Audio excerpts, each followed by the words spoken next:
Hi everyone. इस video series में हमारा ऑब्जेक्टिव यही रहेगा फाइनेंशियल स्टेटमेंट्स को समझना। हमें ये भी समझना है कि फाइनेंशियल स्टेटमेंट्स का ओरिजिनल पर्सपेक्टिव क्या होता है और वो किस तरीके से वर्क करता है, कैसे एक इंफॉर्मेशन पास ऑन करता है जो companies, specially public companies, public listed companies disclose करती है और after a certain period of time, एक समय के बाद में। अ, सबसे पहले तो समझते हैं कि फाइनेंशियल स्टेटमेंट्स होता क्या है। So basically financial statements identifies all the activities of an organizations, and when I say activities, that is going to be a financial activities, जिसको ट्रांसलेट किया जाता है in a form of recorded form तीन major documents में। वो तीन major documents हैं balance sheet, P&L, which is also called as income statement, and the third one is cash flow statement. Apart from these three documents, which is BS, IS, CFS, we also have other comprehensive income, as well as we also have uh, changes in equity statement. Okay. Now ये जो financial statement होती है, एक company ने एक समय में क्या परफॉर्मेंस किया है, कैसा परफॉर्मेंस किया है, उस कंपनी की करंट फाइनेंशियल पोजीशन क्या है, और उसके अलग अलग तरीके के डिसीजंस कैसे रहे हैं, which is operating decisions, financing decisions, investing decisions कैसे रहे हैं, ये सारे आइडेंटिफाई करने के लिए हेल्प होता है। Now these within these statements we can also identify what is the cash position of the company, whether the company is able to generate cash. And yes, the accounting profits are never a cash profit, which we will eventually understand during our journey.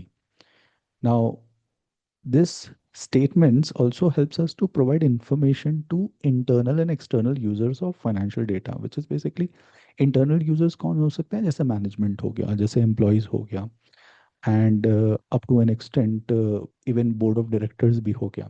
External users कौन हो सकता है, जैसे suppliers हो गया, customers हो गए, even investors हो गए, डेट होल्डर्स हो गए जिन्होंने लोन दिया है, बैंक्स हो गए, इवन गवर्नमेंट हो गए।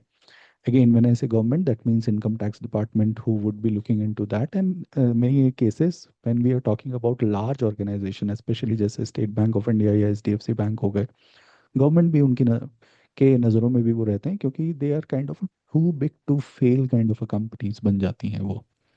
ठीक है। तो basically that's what the financial statement is. तो अपकमिंग हम जर्नी, हमारी डिस्कशंस रहेंगी हमारी ये समझने में कि बैलेंस शीट में, एनुअल रिपोर्ट में हमारी प्रेजेंटेशंस किस तरीके से होती हैं। तो मैं शेयर करता हूँ। ये हमारी डॉक्यूमेंट है, मैं सबसे पहले आपको दिखाता हूँ ये फर्स्ट पेज में ये कैसे प्रेजेंट हो रहा है। सो बेसिकली ये एक ब्रिटानिया का एनुअल रिपोर्ट है, which is of financial year 2025।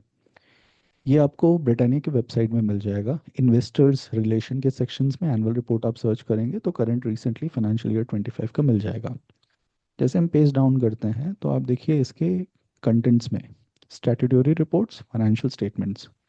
Now these are qualitative information, जैसे board's report, MDA, management discussion analysis, corporate governance, business responsibility and sustainability report, ये फाइनेंशियल स्टेटमेंट है। नाउ फाइनेंशियल स्टेटमेंट्स भी दो तरीके से present हो सकते हैं। In some cases, there are some cases where only you will find standalone financial statement, और कुछ में हमें standalone as well as consolidated दोनों होगा। अगर हमारे सामने दोनों है, आइडियली कंसोलिडेटेड ही रीड किया जाता है। सो कंसोलिडेटेड फाइनेंशियल स्टेटमेंट में कंपनी के जितने भी एसोसिएट्स हैं, सब्सिडियरीज हैं, उन सब की स्टेटमेंट, सबकी परफॉर्मेंस कंसोलिडेट हो करके प्रेजेंट होती है आपकी कंसोलिडेटेड फाइनेंशियल स्टेटमेंट में। ऑडिटर्स रिपोर्ट में हम क्लिक करते हैं तो ये डायरेक्टली हमें ले जाएगा पेज नंबर 126 में। अब इसमें देखें तो इंडिपेंडेंट ऑडिटर्स रिपोर्ट की यहाँ बात हो रही है, जहाँ पर ऑडिटर जो है, और उन्होंने अपना एक इंफॉर्मेशन शेयर किया, मतलब उनका एक डिस्क्लोजर है यहाँ पर, report on the audit of the consolidated financial statement, और उनका ओपिनियन है।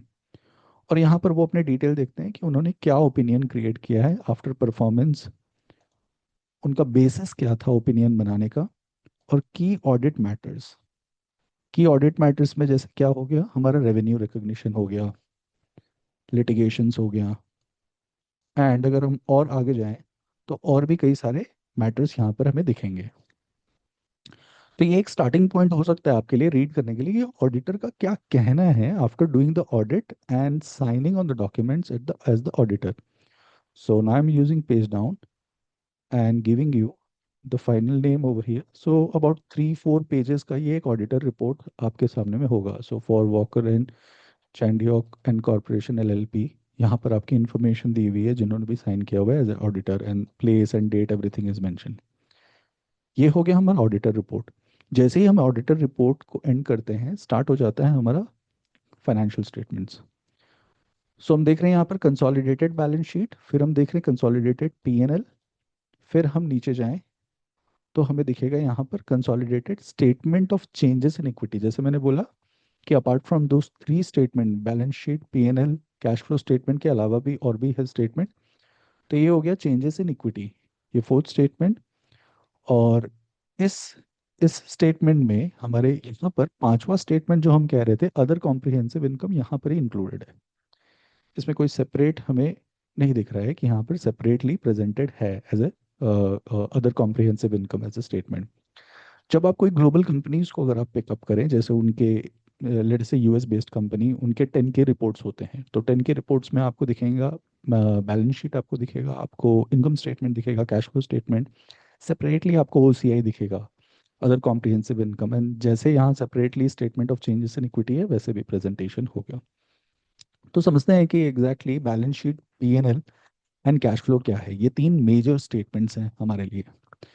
इन the case of balance sheet, याद रखिएगा, balance sheet helps the users to identify the position of the company, उसकी फाइनेंशियल पोजीशन कैसी है। P&L, जिसे इनकम स्टेटमेंट भी कहा जाता है, P&L gives you the performance of the company, ये आपको हेल्प करेगा, आइडेंटिफाई करता है परफॉर्मेंस के लिए। और थर्ड इंपॉर्टेंट स्टेटमेंट जो कैश फ्लो स्टेटमेंट है, it identifies the cash position of the company, मतलब कैश कितना है। एक लेमैन भाषा में बोले तो गले में कैश कितना है, गले में पैसा आया है या गया है, नेट नेट कहाँ से आया है, कहाँ गया है, उसका हिसाब कैश फ्लो स्टेटमेंट देता है। तो कोई भी यूजर के लिए, चाहे वो इंटरनल यूजर हो या एक्सटर्नल यूजर हो, अगर उसको इस कंपनी के बारे में परफॉर्मेंस जानना है, तो वो मोस्ट लाइकली परफॉर्मेंस P&L के लिए देखेगा। अब जैसे हम परफॉर्मेंस की बात करते हैं, तो प्रॉफिट क्या है, सेल्स क्या है, एक्सपेंसेस क्या है। और ऑब्वियसली अगर प्रॉफिट, सेल्स और इन सब की बात कर रहे हैं, तो ये फॉर अ पीरियड होगा, ठीक है। तो फॉर अ पीरियड होगा। जब बैलेंस शीट की बात करते हैं, तो हम बोल रहे हैं इसकी पोजीशन क्या है, फाइनेंशियल पोजीशन क्या है। जैसे कोई इंडिविजुअल के कितने एसेट्स हैं, कितने लाइबिलिटीज हैं, उसके खुद के पैसे कितने हैं। तो एसेट्स मतलब जैसे एक इंडिविजुअल्स की बात करें, तो हो सकता है उसके पास में कार है, उसके पास में एक होम है, उसके पास में लैंड है, उसके पास में इक्विटी में, शेयर्स में इन्वेस्टमेंट्स हैं। तो वो सारे एसेट्स हो गए। उसके पास लाइबिलिटी भी हो सकती है, जैसे कुछ लोन्स चल रहे हैं उसके पास में, तो वो लाइबिलिटी होगी। और रिमेनिंगली एसेट्स माइनस लाइबिलिटी आपका बचता है इक्विटी। और वही इक्वेशन यहाँ पर भी होता है, हम उसे भी समझेंगे कि वो क्या होता है। थर्ड एलिमेंट अगर देखें तो कैश फ्लो स्टेटमेंट। तो कैश फ्लो स्टेटमेंट में तीन मेजर मेजर कंपोनेंट्स होते हैं, which are cash flows from operating activities, cash flow from investing activities and cash flow from financing activities।